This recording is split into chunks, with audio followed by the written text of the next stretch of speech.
دوستوں، جے cinema Bali would کی باتوں کے ساتھ میں سید آصف جاہ ایک بار پھر ادب اور سنیما ادب اور سنیما کے افق پر اگر کسی ایسی شخصیت کی بات ہو جس نے برابر سے ان دونوں کو انرچ کیا ہو، برابر سے ان دونوں کو کنٹریبیوٹ کیا ہو، جس نے اپنی قلم کے ذریعے اس ملک کی روح کو چھوا ہو، تو ذہن میں ڈاکٹر راہی معصوم رضا کا نام آ جاتا ہے۔ 15 مارچ 1992 کے دن جب کینسر سے ایک لمبی جدوجہد کے بعد راہی صاحب نے اس جہان فانی کو چھوڑا، جب آخری سانس لی، تو ہندوستانی فکر و فن کے ایک دور کا خاتمہ ہو گیا۔ راہی صاحب خاموشی سے رخصت ہو گئے اس دنیا سے، لیکن ان کے ساتھ ہندوستان کی زبان، اس کی گنگا جمنی تہذیب، اس کے فلمی خواب، اس کے گاؤں قصبے، اس کے مظلوم کردار، یہ سب اچانک تنہا سے ہو گئے۔ یہ موجودہ سال 2027 راہی صاحب کا 100واں سال ہے، راہی صاحب کا سینٹینری ایئرز ہے، ان کا شتابدی ورش ہے۔ اور ایسے دور میں جب نفرت کی آوازیں سماج میں ہر طرف بلند ہیں، راہی معصوم رضا کو یاد کرنا پہلے سے کہیں زیادہ ضروری محسوس ہوتا ہے۔ راہی صاحب کا، بلکہ یوں کہوں کہ سید معصوم رضا آبدی کی پیدائش 1 اگست 1927 کو اتر پردیش کے غازی پور ضلع کے چھوٹے سے گاؤں گنگولی میں ہوئی۔ وہ خود کو فخر سے گنگا کا بیٹا یا گنگا پتر کہا کرتے تھے، اور یہی وہ نام تھا جو انہوں نے بھیشم کو دیا مہابھارت میں۔ اور پھر یہی گنگولی، یہی کھیت کھلیان، یہی بول چال بعد میں ان کے افسانوں، ان کے ناولز آدھا گاؤں، نیم کا پیڑ، کٹربی آرزو، دل ایک سادہ کاغذ، چھوٹے آدمی کی بڑی کہانی وغیرہ وغیرہ، ان سب میں ہمارے سامنے آئی۔ راہی صاحب کی شروعاتی تعلیم غازی پور کے مکاتب اور اسکولز میں ہوئی، اور پھر وہ علی گڑھ یونیورسٹی پہنچے، جہاں سے انہوں نے اردو ادب کے ہندوستانی شخصیات اور طلسم ہوشربا پر پی ایچ ڈی کی۔ کچھ عرصہ علی گڑھ یونیورسٹی میں اردو پڑھائی، رسالوں میں لکھتے رہے، اور اسی کیمپس کی جو انٹلیکچول، جو علی گڑھ کی جو انٹلیکچول فضا تھی، اس نے راہی صاحب کے فکر کو مزید گہرائی بخشی۔ مگر علی گڑھ سے پہلے راہی صاحب الہ آباد پہنچے، اور الہ آباد میں راہی صاحب نے نکھت پبلیکیشنز کے لیے لکھنا شروع کیا۔ رومانی دنیا، 2 نام انہوں نے اپنے لیے تجویز کیے، آفاق حیدر اور شاہد اختر، اور یہی وہ 2 نام ہیں جو بعد میں انہوں نے فلم نکاح کے 2 ہیروز کو دیے، شاہد اختر، آفاق حیدر۔ تو راہی صاحب نکھت پبلیکیشنز کے لیے ہر مہینے ایک رومانی ناول لے کے آتے تھے، شاہد اختر کے نام سے یا آفاق حیدر کے نام سے۔ نکھت پبلیکیشنز کا ایک اور جو بہت پاپولر سیریز تھی ان کی، جاسوسی دنیا، جو ابن صفی لکھتے تھے۔ پھر کچھ ایسا ہوا کہ اچانک ابن صفی کی طبیعت خراب ہو گئی، اور ان کی غیر موجودگی میں، چونکہ وہ جاسوسی دنیا نہیں لکھ رہے تھے ان دنوں، راہی صاحب نے جاسوسی دنیا کے کچھ ناولز لکھے ابن صفی کے نام سے، اس میں انہوں نے اپنا نام بھی نہیں دیا۔ مگر ریڈرز کے لیے یہ پہچان پانا ناممکن ہے کہ جاسوسی دنیا کا کون سا ناول ہے جو راہی صاحب نے لکھا اور کون سے ہیں جو ابن صفی نے نہیں لکھے۔ یہ ہے راہی صاحب کے قلم کی پختگی، ان کی پین کی جو اسٹرانگ جو پاور ہے۔ یہ تھے راہی معصوم رضا، کہ وہ اگر کسی دوسرے کے لیے لکھیں تو یہ پتہ نہ چلے کہ اس نے لکھا۔ پھر علی گڑھ کی نرم ہوا، ادبی بیٹھکیں، ترقی پسند افکار کی گرم بحثوں کے بیچ اس نوجوان استاد کو، اس لیکچرر کو یہ احساس ہوا کہ اس کی اصل قوت کلاس روم کے لیکچرز میں نہیں بلکہ کاغذ پر درج ان کرداروں میں ہے جو اس کی مٹی، اس کی قوم، اس کے ملک کی کہانی بیان کر سکے۔ اور پھر اس بیچ راہی صاحب کا شعر و ادب کا جو سلسلہ تھا وہ جاری تھا، اور اس دور میں یہ کہا جاتا ہے کہ راہی معصوم رضا مشاعروں میں صف اول کے شعراء میں ان کا شمار ہوتا تھا۔ پھر کسی ایک مشاعرے میں چندرا صاحب نے انہیں سنا۔ چندرا صاحب جو ایکٹر بھرت بھوشن جی کے بڑے بھائی تھے۔ چندرا صاحب ایک پروڈیوسر تھے۔ انہوں نے راہی صاحب کو سب سے پہلے راہی صاحب کو اپنی فلم مرزا غالب کے لیے سائن کیا، اور ان کے بلاوے پہ راہی صاحب پہلی بار بامبے آئے۔ بامبے میں پہلے سے راہی صاحب کے چھوٹے بھائی احمد رضا صاحب جو ریزرو بینک میں نوکری کرتے تھے وہ موجود تھے، لہٰذا راہی صاحب کے لیے گھر کا کوئی مسئلہ نہیں تھا، اور راہی صاحب احمد رضا صاحب کے گھر میں رہنے بمبئی آ گئے۔ یہ الگ بات ہے کہ وہ فلم مرزا غالب کبھی نہیں بن سکی۔ چندرا صاحب پہلے اسے بھارت بھوشن جی کے ساتھ بنانا چاہتے تھے، اور پھر بعد میں انہوں نے اسے امیتابھ بچن کے ساتھ بھی بنانے کی کوشش کی، مگر وہ فلم کبھی بن نہ سکی۔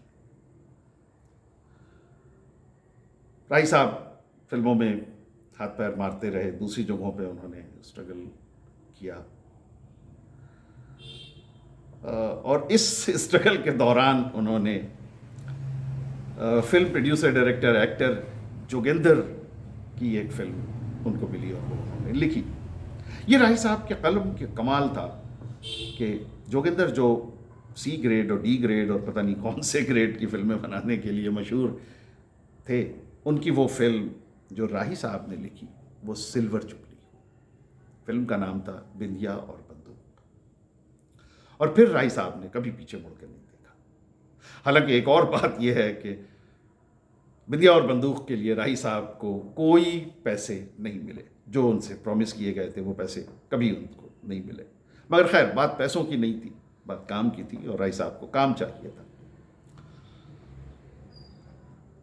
یہ وہ دور تھا جب ادیب، جب ساہتیہ سے جڑے ہوئے لوگ فلموں میں فلم رائٹنگ کو نچلے درجے کا یا کمتر کام سمجھتے تھے، مگر راہی معصوم رضا کا نظریہ بالکل الگ تھا۔ ان کا کہنا تھا کہ فلم کی رائٹنگ کوئی گھٹیا مزدوری نہیں ہے، بلکہ یہ ایک پورا کریٹو عمل ہے۔ چھوٹے چھوٹے معاملات میں یہ جو تھی فلم انڈسٹری میں کا اسٹرگل، دفتروں کے چکر، اور ان سب کے باوجود راہی صاحب نے اپنے لہجے، اپنے ضمیر سے کبھی سمجھوتا نہیں کیا۔ راہی صاحب ہمیشہ ایک بات کہتے تھے کہ میں 16,000 فٹ، یعنی فلم کی ایک جو نارمل لینتھ ہوتی ہے، وہ کہتے تھے کہ میں 16,000 فٹ پروڈیوسر کے لیے لکھتا ہوں، مگر اس پہ 500 فٹ اپنے لیے لکھتا ہوں۔ اور آپ راہی صاحب کی بری سے بری فلم اٹھا کے دیکھ لیجئے، اس میں وہ 500 فٹ ضرور ہوگا۔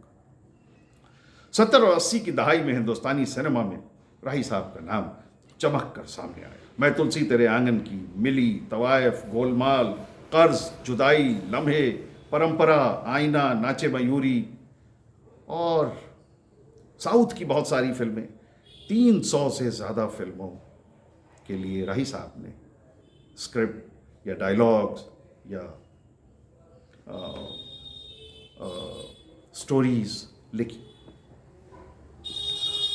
راہی صاحب کی رائٹنگ میں مٹی کی سوندھی مہک اور انسانی جذبات کی گہرائی صاف محسوس ہوتی۔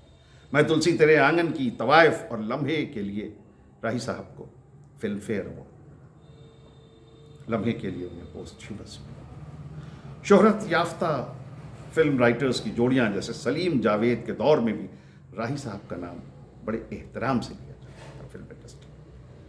ایک اور بات یہاں ضروری ہے کہنا، راہی صاحب انڈسٹری کے وہ پہلے رائٹر ہیں غالباً جن کے نام کے آگے صاحب لگایا گیا۔ ادروائز فلم رائٹرز کو منشی جی کہہ کے کام چلا لیا جاتا تھا۔ راہی صاحب نے وہ منشی جی والی چیز ہٹا کے راہی صاحب، بمبئی شہر سے ان کا رشتہ محبت اور شکوے دونوں کا ملا جلا تھا۔ ان کی بمبئی پر ان کی ایک مشہور غزل کی کچھ لائنیں یوں ہیں کہ ہر گلی ہجر کی ایک گلی بمبئی شہر میں، درد کے ہیں کئی راستے بمبئی شہر میں، ہر پڑوسی کوئی اجنبی بمبئی شہر میں، کیسے زندہ رہے آدمی بمبئی شہر میں۔ یہ اشعار صرف شہر کی تنہائی نہیں بلکہ اس کریٹو بھاگ دوڑ کی داستان ہے جہاں ہر شخص خواب لے کر آتا ہے اور وقت، ضرورت، رشتوں اور مایوسی کے بیچ روز تھوڑا تھوڑا مرتا جیتا رہتا ہے۔ فلم گمن کے لیے انہوں نے وہ جو مشہور گانا ہے وہ جس میں راہی صاحب نے لکھا کہ راہی صاحب نے اس کے ڈائلاگز راہی صاحب نے لکھے اور اس میں انہوں نے کہا کہ میں بھی، فاروق شیخ کا جو کیریکٹر تھا اس کا نام لیتے ہوئے انہوں نے کہا کہ میں بھی اس کی طرح بمبئی میں ٹیکسی چلاتا ہوں، میری ٹیکسی میرا قلم ہے۔ یہ ہے راہی صاحب۔ اس فلم کا وہ گانا جس میں وہ ہے کہ تنہائی کی یہ کون سی منزل ہے رفیقو، تاحد نظر ایک بیابان سا کیوں ہے، سینے میں جلن آنکھوں میں طوفان سا کیوں ہے۔ یہ راہی صاحب کے اپنے جذبات۔ ایک اور مشہور بند میں بمبئی کے لیے وہ لکھتے ہیں کہ زہر ملتا رہا، زہر پیتے رہے، روز مرتے رہے، روز جیتے رہے، زندگی بھی ہمیں آزماتی رہی اور ہم بھی اسے آزماتے رہے، اجنبی شہر کے اجنبی راستے۔ یہ لائنیں، یہ پوئٹری، یہ نظم پوری فلم برادری کی کلیکٹیو تھکان، ان کی جد و جہد کا نچوڑ لگتی ہے۔ لیکن اگر سنمائی دنیا میں ان کا نام سچے معنی میں امر ہوا، پہچان بنی، جانا گیا، تو اس کی سب سے بڑی وجہ دوردرشن کا اتوار کو کہ صبح کو آنے والا، گلی کوچوں کو سنسان کر دینے والا وہ دھاراواہک، وہ ایپک، وہ مہاگرنتھ تھا، مہابھارت۔ مشہور film producer director B R Chopra صاحب نے جب اس ایپک کو ٹی وی سیریل کی شکل دینے کا ارادہ کیا تو ڈائلاگز اور اسکرین پلے کے لیے انہوں نے ایک مسلمان ادیب کو چنا، راہی معصوم رضا، اور یہ بات کچھ تنگ نظر حلقوں کو بے حد ناگوار گزری۔ سینکڑوں خطائے، کیا ایک مسلمان مہابھارت لکھے گا؟ اخباروں میں بیان چھپے، کچھ ہندو سنگٹھنوں نے اعتراض کیا کہ ہماری کتاب پر ایک مسلمان کا نام کیوں؟ ادھر کچھ مسلمان بھی ناراض ہوئے کہ ہندوؤں کی کتاب کو لکھنے کی، چھونے کی کیا ضرورت ہے؟ بی آر چوپڑا نے یہ سارے خط راہی صاحب کے سامنے رکھ دیے۔ انہوں نے خط پڑھے، مسکرائے، اور راہی صاحب نے کہا اب تو میں ہی لکھوں گا، مہابھارت تو میں ہی لکھوں گا، کیونکہ میں گنگا کا بیٹا ہوں، مجھ سے زیادہ ہندوستان کی تہذیب اور تاریخ کو کون جانتا ہے؟